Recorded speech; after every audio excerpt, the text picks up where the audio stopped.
দর্শক দেখতেই পাচ্ছেন যে আজকে আসলে ধর্মপ্রাণ মুসল্লিরা এবং হুজুরের সমর্থকরা আজকে আশাবাদী ছিল যে হুজুরের পক্ষে রায় ঘোষণা হবে। তো দুঃখের বিষয় জানাতে হচ্ছে সেটা হচ্ছে যে আজকে মামলাটি বরিশাল জজ কোর্ট আদালত থেকে মামলাটি খারিজ করা হয়েছে। তো আদালতে যাওয়ার কোনো প্ল্যান আছে আপনাদের? আমরা উচ্চ আদালতে অবশ্যই যাব। আমরা ধাপে ধাপে, যেহেতু আপনাদের মামলা এখানে খারিজ করা হয়েছে, আপনারা কি উচ্চ আদালতে যাবেন? আমরা সর্বোচ্চ আদালতে যাব ইনশাআল্লাহ।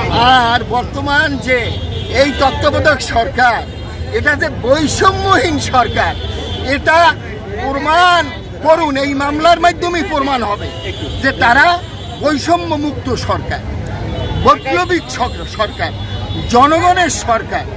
টুপিওয়ালা, দাড়িওয়ালা, পাঞ্জাবিওয়ালা তাদের বেলায় এক আইন, আর টুপিওয়ালা, দাড়িওয়ালা আর পাঞ্জাবিওয়ালা সারা আর এক আইন। এটা হতে পারে না। এক দেশে দুটি আইন চলতে পারে না, পারবে না ইনশাআল্লাহ।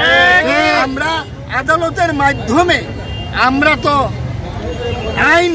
আইনকে আমরা পরম শ্রদ্ধা করি, শ্রদ্ধাশীল। আর বরিশাল মহানগরে যারা অধিবাসী, দল মত ধর্ম বর্ণ নির্বিশেষে তারা যদি কোনো আন্দোলন করেন, এটা হতে পারে। কিন্তু আমাদের ইসলামী আন্দোলন বাংলাদেশ এবং সহযোগী সংগঠনের এ ব্যাপারে কোনো আন্দোলন থাকবে না, কোনো কর্মসূচি থাকবে না।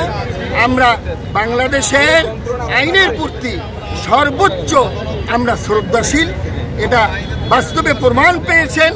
আজকে লক্ষ লক্ষ মানুষ আসতো, কিন্তু শাইখের চরমোনাই কঠোরভাবে নিষেধ করেছে যে আপনারা আসবেন না। এবং আমাদের ইসলামী আন্দোলন বাংলাদেশ তথা সহযোগী সংগঠনের কোনো নেতা কর্মী তারা আসেন নাই।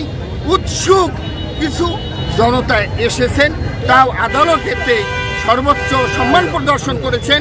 তারা বাইরে ঘোরাফেরা করছেন। আর টুপিওয়ালা, দাড়িওয়ালা বহুত মানুষ আছে, তাদের তো মামলাও আজকে আছে, কিন্তু তারা তো আমাদের এই মামলার বিষয়ে আসেন নাই।